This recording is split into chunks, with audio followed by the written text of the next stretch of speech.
backhand to the face with picking up the tiny. I like that throwdown, honestly. I like the fact that they want to start something here, so I'm gonna hop on the Viking. All right, well, let's find out how this game is going to play out and if Boom's going to be more successful with his Tiny compared to Limp's Tiny of the previous game. We're heading into...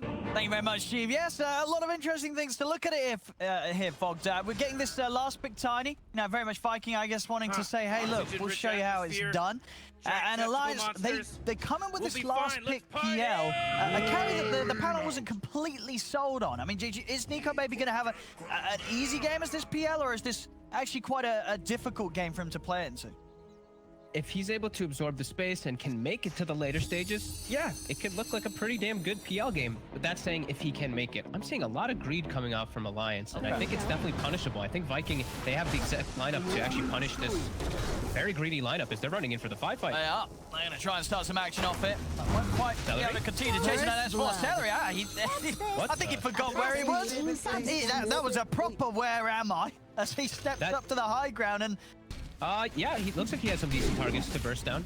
He is playing into some scary stuff, though. You know, I think Viper and Nigma are deceptive with how scary they actually are for you as a Tiny. Midnight Pulse and just the overall Viper's magic damage is really tough for Tiny to actually address. And mobility, you know, Tiny wants to be able to move around. If he gets Viper struck, it's quite tough for him. But he does have some nice targets that he can pop. He's able to focus fire onto Limp. That's why they went for this pick, because they were identifying that as a mid pop. Boom is actually tanks 2 tower hits, and he is a 0 armor hero, so he gets quite low in the mid lane. Still definitely seeing Boom suffering in comparison to that puck. 27 to 47 last hits. That's pretty crazy. Denied. Top. Gonna go for Kezu here this time. He steps up, pulse down, and the good damage here from Nico. Maybe Disillusion's enough to get the kill. Aramis actually rolls in. Okay, can't actually make anything of it as Nico Baby, the first book summon, he will kill the ranged Necro book. Hope for. So we're going to see attempt from Aramis and Boom. Able to make the move and get FNG. Nice. Again, just catching Nico Baby, the very tough move for these heroes to make. As each time Nico Baby is able to stay alive, keep on farming, despite... Got his eyes set on bottom. Shad still has the points saved for Reincarnate. Shad actually getting aggressive on that 4. They are straight in on top of him, and S4 is going to be able to turn and get the Viper strike off, but S4's down. Shad, he's got the Reincarnate ready for round 2. FNG, is he going to just set up onto him? He's not quite the 6, though, as Aramis, he's able to move in onto FNG with a silence. FNG's also going to go down. As Viking, they'll get the 2 of them down here. Limp's got to jump out with the orb, as there's nothing more for Alliance to find down here, as they only end up giving some action to the Wraith King. Dire's top tower is under attack. I think S4 is expecting to survive a little bit longer. He's playing very far forward, but sure, it's been manipulated. Is going to get a double wave push bottom for Alliance. So maybe they can take this tower off as it is the catapult wave. They're going for a Nico Baby. Beautiful angle here from Aramis. Get the roar. The silence into the stun, follow roar. Excellently lined up there from Aramis there. Nice little smile from him. He knows that was a sweet play. Very nice strikes coming out from Viking. They can get this aggressive ward down. They've had the aggressive ward down, but they get to smoke around this area after they get this kill. Ooh, Dire, you trying to go in on mid. Hansken. Hansken. He's going to get put to a stop though. The Raid Fire Blast from Shad stops them from leading in straight away, and they just turn and kill him off instead. Up top, Alliance, they should find Kezu here. The pulse down, Nico Baby. Radiant's middle tower is Able to denied. get involved. Radiant's bottom tower is under attack. Shad chasing for Limp, but Limp doesn't have orb up, but he's still got the coil. So, wow, Celery finds himself on the front lines as Boom says, "Get in there." We've been seeing bots on Viper just a lot more. You're literally the most immobile hero in Dota, so I feel like you just need to get boots to travel so you can actually play. Otherwise, you never are in a fight. Boom. He's trying to go for the rune. They're going to turn on him, but Boom didn't take it. Wait, they didn't? They didn't? They didn't? Went well. I mean, they had ample opportunity to pick that up and take it away, but Boom ends up getting the free bottle refill. Is it going to be easier for Alliance to secure areas of the map for Nico Baby to farm in, or is it going to be easier for Viking to sort of take over the map? Should be a little bit easier for Viking because they have the Beastmaster. The Hawk can always get this extra opportunity. Just Alliance, they can defend as long as they don't spread themselves too thin. They have to fight in one location. They don't want to be fighting in 2 different fronts because that's where Vikings easily thrive with a Beastmaster and a Tiny. The Armlet just gives you your own your own personal game, but you need to be addressing this PL at all fronts as this Wraith King, because the rest of your lineup, it has troubles with it. So it's really all about Shad. Top Aramis. Let's start some action here onto FNG. FNG will go down, but Esport's going to be able to make sure they get Aramis in return. So they get the trade. Thinking about roaring. He's going to go for it. Booms in with the combo. They'll be able to take themselves a second out of this play, Viking. And a play as well where Limp didn't quite have the Dream Coil up. Yeah, only just came back up now, so wasn't able to turn and maybe set up for further TPs. So Alliance losing 2 there, Boom. Getting involved in some more action. Dyer's middle tower's under attack. Finishing up the tower, but all of Alliance is setting up around mid. That Dyer just fortified their structure. S4 is under vision. They do have nice wards right now on Vikings, so they're looking to capitalize on it if they can catch these squishy heroes out of position. They're hunting S4. They saw him walk down toward bottom. Yeah, they know that he's sort of split from the rest of them. Yeah, they're gonna catch him for sure here too. Oh, maybe not. He's just outside of vision. But obviously, he's the bigger target. They're in. They've got the silence set up as they're over onto Nico Baby if they got the damage. He's out with the doppel out to the side. Nico Baby's going to be fine. Aramis will turn his attention over towards S4 instead, but Limp jumps in. Reincarnate pops. Time has been bought for Alliance to turn up. The avalanche out. The two of them sets up for S4's death.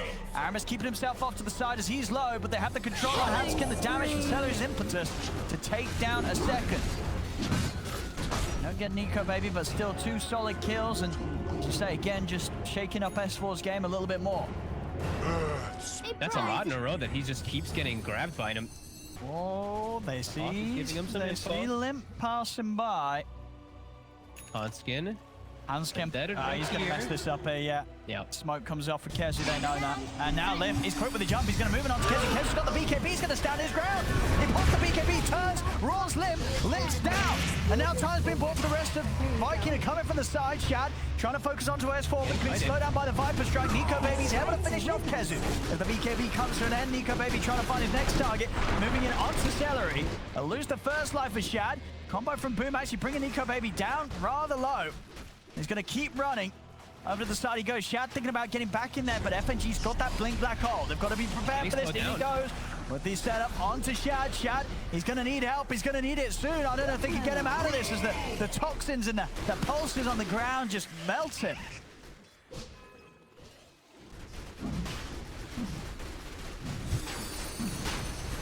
Is there any way that Viking can fight this? They're going to try by the looks of it with Boom TPing over to the tier 2. Boom is picking up his BKB from the courier as well. Roche is dying. They at least have Hawk Vision. Shad's walking in. He's walking in. And they're going to be able to take him down pretty quickly by the looks of it. He's getting very low. The BKB popped by S4 as he stays on target. Kezu steps in with the roar onto S4. FNG's in with the black hole! Oh my God. Though he will die! And they might actually still clean up it. And they've lost 3. It was a beautiful black hole, but a black hole for what? As they're losing the fight. Nico Baby! Oh my God. He might just die as well. They're chasing up to the high ground. FNG brought back for this. And there's got to be one of the worst fights off the back of such a beautiful black hole. A 4-man black hole into 4 heroes dead, including a dieback there from FNG. Oh my goodness. What an emotional roller coaster. He just died? Yeah. They get Shad. And now they get Roche. Now they get Roche. And oh no. That was the first black hole of the game, wasn't it? As well, maybe no more black holes. To the Radiant. And that was right after the butterfly picked up from PL, but they did exactly what they needed to. Shad's feeling himself right now. He's ready toggling to go off in. the Radiance. He's toggling off the Radiance because of the Nyx too. He's expecting him to be there. He's just charging into them. Getting kited a bit. He's taken quite a bit of damage as well on this first life, but Boom, he's able to find the jump. He's in on the West 4, FNG. Steps up with the Malefice. He's looking for the target. He's going to find it. It's on the Viper. He's going to lock down onto S4. Roll forward as well from Aramis. He gets the angle over towards Hanskin, but S4's still able to put the BKB. Nico Baby's in on a Kezu. They'll take out the Beastmaster. See what he can turn towards now. As Limp's Neon Disc will be procced as Nico Baby's looking for Aramis. A nice blink out to the side. He'll get away. Celery's out with the Gunner-Cade. Shad just holding his ground for now as they'll turn their attention back over towards Nico Baby. Nico Baby's got to be careful. Doppels out to the side. try, gets his illusion step back in. As he's heading straight towards the squish, he's looking for the backlines and he'll find it. Another good pick from Nico Baby, finds Celery. See if he can move over to Boom or Aramis. They've got the silence, the control there onto Aramis. They take down the Ice Spirit and now they look for Boom and they'll drop the Black Hole, and this time it will get the job done. As Boom's down, they pop through the first life of this rating, but the outpost is still under control of Vikings, so they're able to get back in with the buybacks. Alliance will retreat though, make sure they don't lose anything to these. Alliance have to be very aware that they are ready to fight now on the side of Viking, as Nico Baby charges in to kill the book. He wants to get rid of them. Radiant's They courier do make got Hanskin's killed. game quite Oh, wait, Shad's hang ace on. just dies. Wait, what? That was just passing hell straight did- over him. And that It would just ran he right would have past. had it. He's now not got AC for 3.5 minutes. What was he doing? How? Couriers have a mind of their own. I mean, I guess Shab will tell you that, but that's rough. That's is quite very rough. 3 minutes now without an AC that he would have otherwise had completed. S4 is not as healthy as he can be. He's 1500 Boom. Yeah. They're looking for the wraparound. Aramis as well. Hanskin coming in to give them some info from the high ground. They're going to make the jump onto Aramis. The BKB though, Pistol's down, Nico Baby's in on top of him, Boom trying to help out, but the core's down. The two of them, Aramis getting bashed up, taken down by the Vendetta hit, onto the backlines though, Shad, he's in onto S4, he'll find the Viper, and now he'll turn around to help the rest of the team. Rolf and Kezu down onto Hanskin, they'll beat down the Nyx assassin. As Hanskin trying to run, he's going to buy time with the Yules back in the river, Shad's onto Nico Baby, Hanskin finally falls. There'll be a buyback from S4, they turn towards Kezu, but Kezu TP's out, FNG's got the Black Hole in place to take down Shad the once, but FNG's dying. He'll go down. Shad back for round 2 as Nico Baby's trying to fight up against him. Who's able to come out on top? Doppel out to the side. There's a lot of skeletons going to work as well, but not enough as Nico Baby cleans up another. Turns now over towards Boom, in with the Abyssal. It'll be another kill here for Alliance.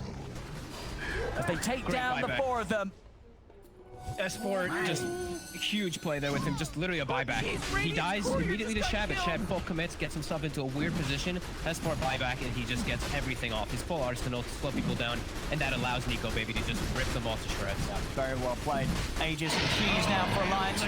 got Further interruptions. A little bit before everybody else could. Viking trapped in their base. They did take out both of those base wards that were placed from Alliance, but Alliance now forcing the issue. Man, you might as well save that energy because Radiant Last just set with that one, with that very squishy, very low HP Ranger X bottom. See what they can do, Shad. He's going to try and jump in. Start something off here, see what he can force out of Alliance. Nice place for them to defend around these tree lines with Boom's Aghanim, so he can actually throw his tree volley effectively here. For them to return, and he can keep them going out. I mean, it's perfect for this sort of situation for holding the high ground. Yeah, look at this cast range with the Aether Lens. Look at that. Tossing them from no man's land. The tree volley as well. S4. Take quite a bit of damage here. They're going to try and jump in onto Shad. They should be able to get him once. They do it. And Shad down once there. So they can do it a second time. Shad actually out to the side there. Good disengage as he jumps away from the initiation from Nico Baby. S4's coming in with a BKB. Zoning Shad back, but S4 will fall the once. As the Aegis is gone, they take the range rack. Alliance roll forward, they're looking to set up onto S4 a second time, kick back into the combo, boom, S4, he's still good to go though. Now Aramis, he's in on the front, S4 will fall. Aramis, can he get out of here? Nico Baby's chasing the Glimmer Cape, they'll be able to save it. As Aramis will escape, Viking, they'll keep their melee racks alive now, and S4's down for 100. Can they chase out? I feel like they kind of have to right now. Shad has to get this momentum going from when Viper's down. Just look for any of these opportunities of kills. The lanes will push in quite heavily, but I feel like they have to make something happen off of this. 90 seconds, where Shad can have freedom inside the fights of not just getting Viper striked and Nether Toxined. Split push is on. Up top.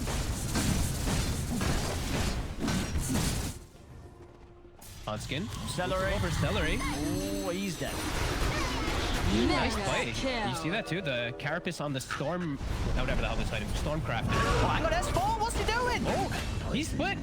The Hawks can't get split. And boom, he's jumping back in onto FNG, but FNG's just going to hold his ground, pops the BKB, drops the Black Hole onto Boom. They got the damage between the two of them to take him out. He's still got a BKB to pop, but he's going to accept his fate here. Doesn't want to waste a charge on this. As I mean, that's S4 down and a Black Hole gone. Okay, at least he did force. Yeah, at least he did force the Black Hole, but he's dead for quite a long time. Viper's going to be back up, and they're going to have like 20 seconds when waiting to see something, playing around their ward vision. Using that buyback's going to be... As all Celery! Chad's going to try and help out. Cellery's got, they are going to buy back on Boom. They're going to look to try and get something going here as they roll in straight away onto Nico Baby if they got enough damage. As he's down to half HP, it's not quite enough. Nico Baby's away, but Aramis is there with the follow. Kezu as well comes in with the roar as Nico Baby will get taken out. The buyback from Boom, a successful one as they remove the PL. And now they head over. What's the respawn on Row? Still not up for a minute though. So They got the big kill though. That is the huge one, the PL. We see S4, he immediately TPs down bottom to get the split push going as top. Boom. He brought back for this. He needs help, and he needs it now. He can't afford to die. As Hansken's in with the damage, is he going to have enough to take him out? Boom's getting low, limps in with the jump. That's Boom down for 2 minutes. He pushed on too far and too alone. Aramis also in trouble now, as he cannot escape this. And that death here from Boom, I mean, you see it straight away with the buyback of Nico Baby. That Mac. Not how Viking wants this game to be closing out. Can't even put up a fight now without this Tiny. They're going to have to let this top ranks go, and probably even the bottom one. Aramis does have buyback, but no Boom for over a I minute. didn't think Radiant's bottom barracks would go throw this out there, but Dyer has big dreams. There's Alliance. See how much they want. They're in a very comfortable spot here. Even with Boom back in the game in 45, they know that one more hit and they'll be able to push these Megas over towards a victory. Mega's already coming into the base too. It's going to be this constant pressure that Viking has to deal with anyway on top of all this looming. So Viking's actually trying to contest. I mean, Celery's coming out. He's kind of drawing their attention away from the pitch. Shad, he's looking for a target on the backlines, but he's been stunned by the spike parapets. They turn with the Impale. Dream Call down onto Kezu. Shad, he's getting low. He's trying to get himself out of vision into the pit, but FNG on the side. He's dropping the black hole onto Kezu, making sure that there's no roar for this fight as Kezu's down. Shad's up for round 2. Is able to get the blink outside of the pit as he respawns Aramis. He actually rolls straight in. He's good to go with the BKB in the ult. He's looking to roll straight back out. And get over towards the safety of Shad. And with the Malphite, lips in with the jump. Aramis, he's down. Does have buyback available. Roshan will fall. Alliance will be able to clean it up. Trap themselves the Aegis. Killed Radiant's courier. Chad run away. Kezu. Trying. Kezu's in trouble. Boom, trying to turn things around with the Daedalus Agnum's damage. He gets FNG low. He's trying to head over towards him. Aramis is in with the combo. They take down FNG, but they've lost Kezu. They've lost Shad. And they've lost Boom, and they've lost the game. As GG is called, Alliance will be able to close up this Game 2 against Viking. Very close back and forth game. See the Alliance just a little bit more comfortable in these later stages as Nico Baby, a much more self-reliant hero, this PL, can start to take over. Wraith King has to have very certain elements where he can actually be